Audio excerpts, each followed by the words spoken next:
Alrighty, peeps. Today, we're going to be talking about the mindset of the natural man and the natural woman and how it influences dating. Join the Journey Radio starts right now.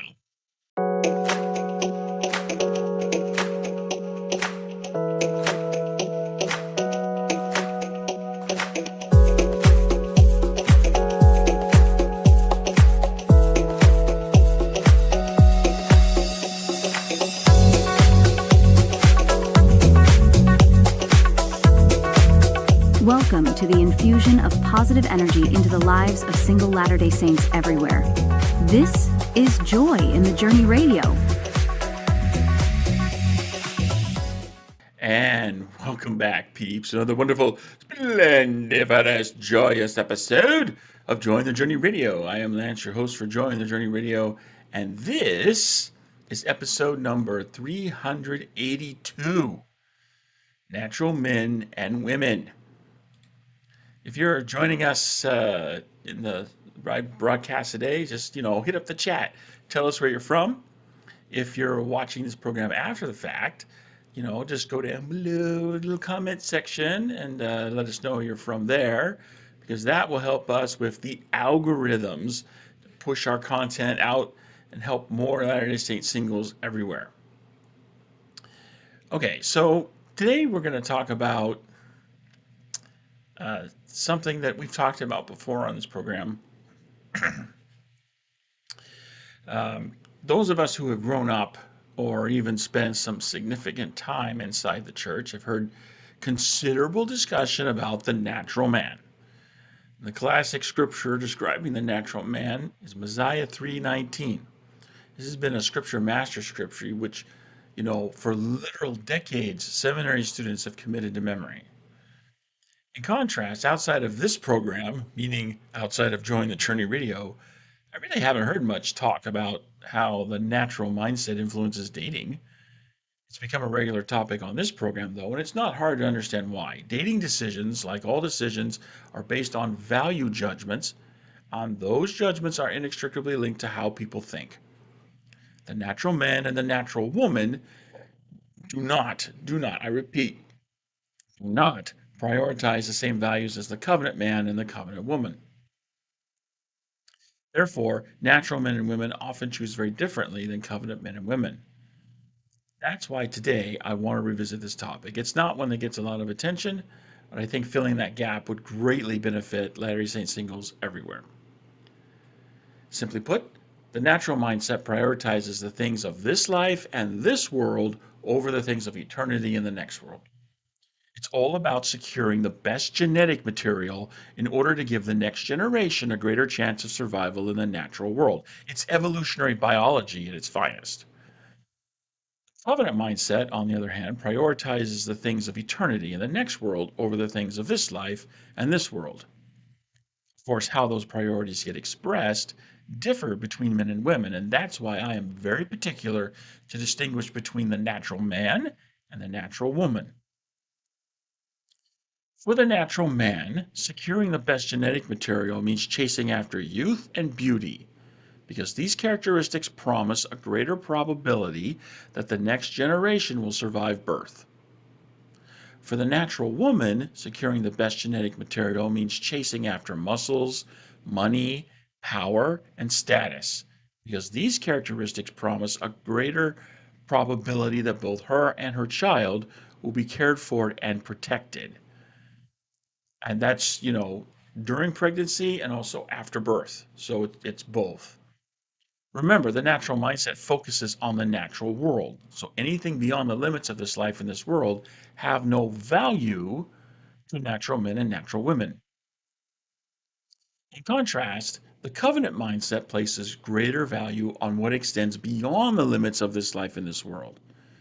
The covenant man sees the same beauty and youth as the natural man, but he does not assign greater weight to the desire of a saintly woman to be a wife and mother, her compassion and empathy in caring for others, and her dedication to serving in the church and making and honoring sacred covenants. Likewise, the covenant woman sees the same muscles, money, power, and status that the natural woman sees, but she assigns greater weight to the desires of a saintly man to honor the priesthood he bears, showing the type of leadership a good husband and father provides, and to dedication to service and honoring covenants. Think about your experiences observing the LDS dating world. Now, obviously, I'm talking here about when dates actually do occur, since many of us in reality are not dating. I know I've heard constant complaints over the years from the ladies that the men are always going after the hotties. Likewise, I've heard men who don't look like the alpha male the natural woman prefers complain about never getting invitations accepted. I hate to say it, but based on my experience, it seems to me that the vast majority of the dating decisions of LDS singles are driven by the natural man and the natural woman. Now, before we go off the deep end here, let's clarify. In bringing you this contrast between the natural mindset and the covenant mindset, I'm not saying that everyone is either one or the other. I'm not sure why people always seem to want to think in binary terms, but the truth is, every one of us, LDS singles, is actually both. We're both naturally minded and covenant minded. It's not a matter of being one or the other, it's a matter of one dominating over the other and given context and situations. In one context or situation, the covenant mindset might dominate. But given another, very often dating is one of those contexts where the natural mindset tends to dominate. So it's not a matter of being one or the other. What I'm describing are extremes, two extremes at opposite ends of a spectrum. And every one of us is at some point along that spectrum. Conquering the natural man or the natural woman takes a lifetime. So the challenge is in dealing with whatever position is had on that spectrum, right? Now, because every stage of the dating journey requires an agreement in order to progress to that stage, considering the position along the natural covenant spectrum requires two perspectives, one from where you stand and one from where the other person stands. So if we look at this at terms of being more or less of the covenant mindset than the natural mindset, there's four basic outcomes to consider, right? So in other words, let me share with you a graphic that kind of helps you understand what I'm talking about here. So here we have basically, if you were to like plot these two perspectives that I'm talking about on two different axes. So, where you set on the spectrum is, say, on the horizontal axis, and where the other person sets on the spectrum is the vertical axis, right? So we're going to take the same convention that's typically used in mathematics, science, and engineering, which is that to the right and up represents positive territory, and in this case, the positive virtue is being covenant minded. And then down and to the left is considered negative territory. So that's obviously matching with the natural mindset. So whichever way you tend to lean, it's because again, very few of us are completely one or the other, right? I mean, don't get me wrong. I've seen people, both men and women, who are seem to be completely surrendered to the natural mindset, and they are just, ooh, you don't really want to be around these people. Ah, especially the women. They turned it. I mean, they're a real. What's the best way to describe it? I have to consider my audience. Um, Witch with a B. Let's put it that way. Witch with a B. You don't really want to be around these people, right? Um, so yeah, I mean, on the other end of the spectrum, I've never met someone who's like completely covenant minded, except like maybe the general leaders, general authorities of the church might come close. But I think if you were to find someone who was completely covenant minded, they'd probably be translated because they're so perfect. Right? Most of us aren't at the extremes. Most of us are somewhere in the middle, right? And we tend to lean one way or the other. So when you're looking at the position on the chart, you're looking at more or less like where the person's actually leaning. And of course, the context we're talking about here is dating, right? So if you're considering a date with someone, and of course, there's two types of dating. We often get that confused. There's two types of dating. There's casual dating and there's exclusive dating. They're two different stages of the dating journey, right? Casual dating is much lower commitment level than exclusive dating. So well, that's the big difference. But yeah, I mean, you kind of get what I'm saying. There's two different types here. And typically, when you're just starting out, you're talking about a casual date. So you just, the only commitment you're making is you're going to meet said person at such and such place at such and such time. You're going to do such and such activity, and it's going to take you such and such long. And then after the time expires, you go back to being what you were before, which hopefully was friends. So that's that, right? That's a casual date, right? So we're talking about we're talking about that context. Of course, I mean, this applies just as well to the exclusive dating stage. But for the most part, a lot of us are still struggling with that casual dating stage. So, let's put our focus there. So here you've got four different quadrants that you could be in, right? So you've got, you know, on the horizontal axis, you've got where you lean, right? So if you're more to the right, right, then you're more covenant minded. If you're more to the left, then you're more naturally minded. Likewise, the other person is on the vertical. So if the other person is, on the upside, in other words, over the horizontal line, then that means that they tend to be more covenant minded. But when you're below the line, then you tend to be more naturally minded. So I mean that's basically the different realms that we're looking at here. So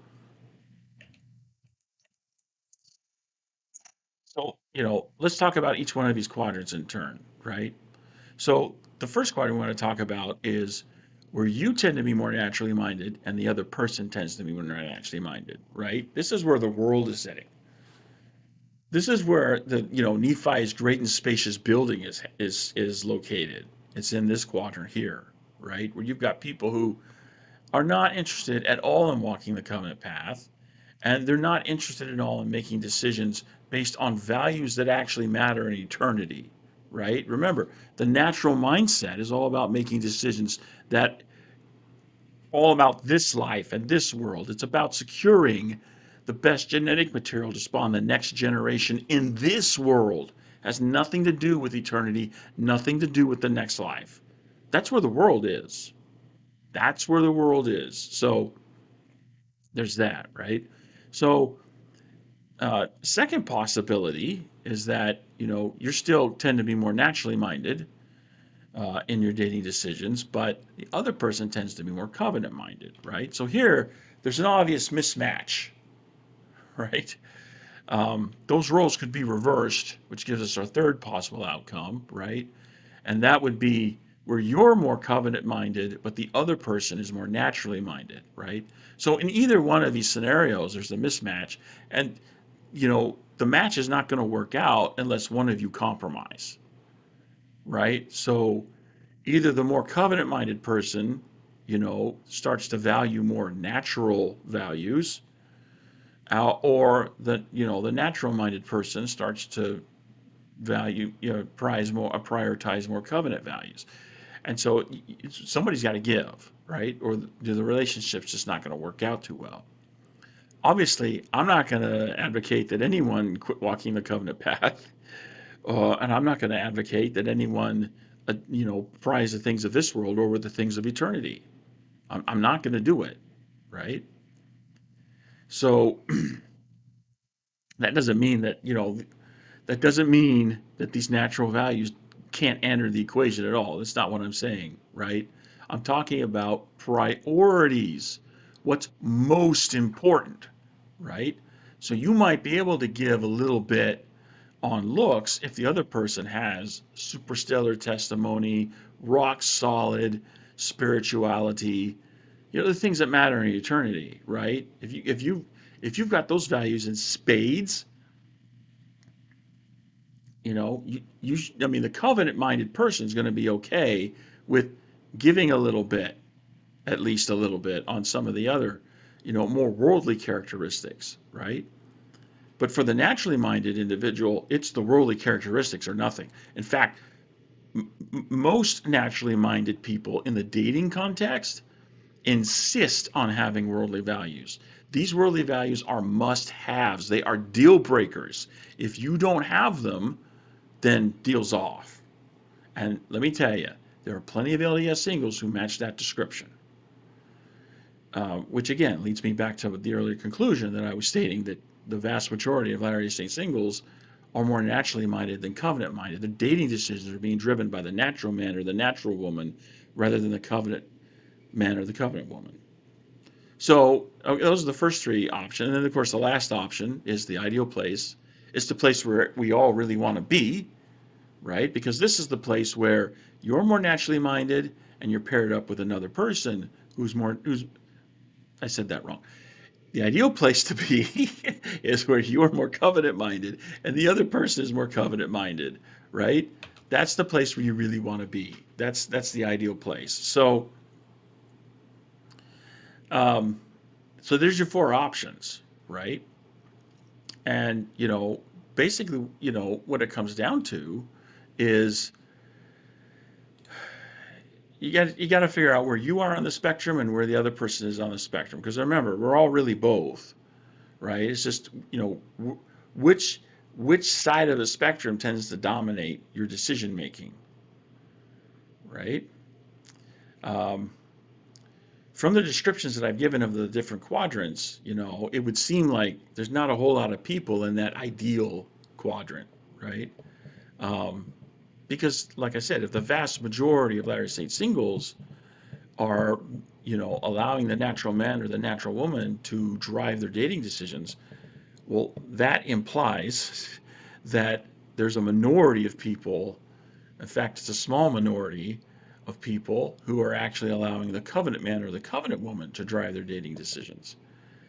And if you're more covenant minded, that might get you discouraged that your probability of success is pretty low. I don't want you to get discouraged. So let me offer a word of caution here. Please don't view what I've shared with you as evidence to give up or to compromise on your walk of the covenant path, right? Um, I know it feels, it's the best way to say this. I know sometimes that in my own life, um, I have felt very frustrated that um, many of the women um, that would seem to be of the type of person who could help me get where I want to go in life, that this this group of people insists that I adopt worldly attributes in order to make an eternal covenant, and that's been very frustrating for me. Um, so really, I understand the pull to just give up and become bitter, um, but at the same time,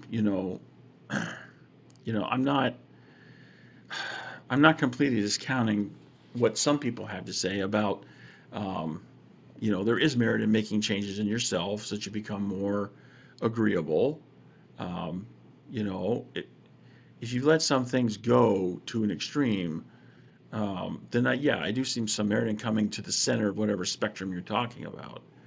But um, it's one thing to say, yeah, you need to do this in order to become more agreeable to the other person, so you can then secure the agreement you need to progress to whatever stage you're looking at going to in the dating journey. But also think that has limits. I don't advocate extremes. For example, all other things being equal, let's say a natural woman is considering two options, right? One is a really, muscular, well-built weightlifter, and then the other is a skinny, scrawny wimp. Of course, the natural woman is going to prefer the one that looks more like an alpha male, but you know, the reality is that all other things are rarely equal, and direction is often more telling than position, right? This is another thing you got to be wary of. Some of what I have described is really understood in terms of position, but what I'm really trying to get at is direction, right? So if your direction is becoming more covenant minded, then that's certainly a much better place to be than if you're your mindset is becoming more naturally minded. So direction is far more important than position, and we've discussed that here on this program before, right? So going back to my example, if the skinny, scrawny wimp is doing what lies within his power to care for his body and improve himself, he may not be at a good place right now, but he's moving in a good direction. And a covenant woman will take that into consideration. That's going to carry some weight with the covenant woman. Whereas the natural woman, she don't give a flying rat's rear end about what direction the guy's headed in. His position is all wrong because his position doesn't make her feel what she wants to feel. And so therefore, see, and that has no bearing on eternity, by the way. If you think about that, it's like how you feel today has no bearing on eternity. It's just you're just reflecting one moment of time in this life. And so, there's got to be some balance here, right? I'm not saying emotions shouldn't play a role in making dating decisions. Far from it. I think emotions have a place, but I don't think they should predominate. I think you've got to have a balance between the emotional rationale and the intellectual rationale. And, in the end, there should be some intellectual rationale that says, you know what, I think my eternity will be better off if I take this option rather than that option, right? Now, let's flip that around, right? Let's say the skinny, scrawny wimp isn't doing what lies within his power, and he's just wasting away. He's not doing anything to care for himself. Well, okay, now he's moving in a negative direction, and that should also carry its own weight into consideration, right? So, I mean, it can go either way. I'm not really talking here about hard and fast rules. I'm talking about principles, and how we each apply those principles could vary from person to person, right? So I hope you're getting the gist of what I'm trying to say, right? Every time I talk about this, there's always somebody who just doesn't get it and resists and pushes back, and I'm you know, I'm trying to I'm trying to provide a model that helps us understand the dating decisions that other people make, right? And the value in that is understanding, and with understanding comes a greater ability to forgive and to let go. Okay, so overall, the value of the spectrum between the extremes of having, completely natural mindset on one end, completely covenant mindset on the other end, is that understanding that it provides of the landscape and the rationale behind the decisions of others we meet along our own dating journey. Remember, right, it takes an entire lifetime to conquer completely the natural man or the natural woman. So don't be surprised if, you see somebody make a decision that seems to be more naturally minded than covenant minded. Don't be surprised at that at all. We're each at different points along our journey. And recognize also that our ultimate journey is eternal in nature. So everyone's going to be at a different point of progression in their eternal maturation. So I guess my point with all of this is to say, please refrain from using this model to judge other people, right? It's not like you identify someone who's more naturally minded, so now that person is worthy of condemnation. No, no, quite the contrary. I think, assessing others' position on the spectrum should be a starting point for how we assist them. If someone is more naturally minded than covenant, obviously that person needs some assistance, and we should extend that assistance, with, the hand of fellowship and friendship and compassion and empathy. The prophet Joseph once said that a man filled with the love of God is not eager to bless his own family alone, but ranges through the whole world, eager to bless the entire human race. It's not a quote, but I think it's pretty close to it. On this program, Join the Journey Radio, we've long advocated there's a special way that LDS singles can do just that. We call it adopting a personal ministry, right? So you find your own little special contribution that makes the world a better place, that puts a dent in the universe, that contributes to helping other people. And, by devoting yourself to that effort, you turn your focus on becoming your best self. I mean, you can't help but, become your best self, if you're taking the talents that God has given you and you're using those to make a unique contribution that helps other people become better, to live better lives, to live with less pain, uh, I'm, how do you not become your best self when you're doing that, when you're engaged in that, when you're focused on that?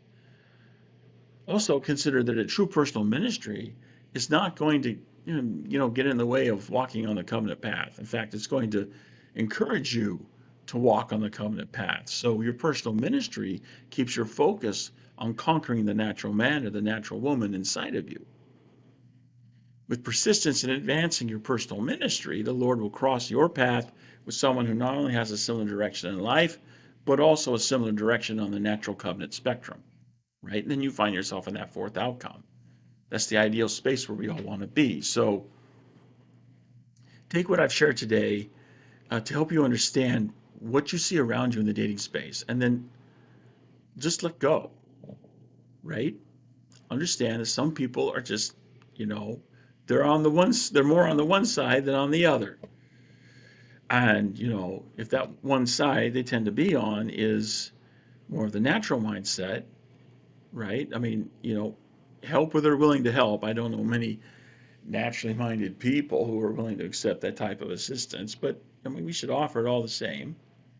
Be ready to be a true friend. That's what we called it in the old days, being a friend. And, be willing to lend a hand and help. But at the same time, respect agency. If somebody, insists on, wanting, values that only matter in this life and this world, I mean, at the end of the day, respect that choice. Let them have that, right? You have your personal ministry. You focus on your personal ministry, right?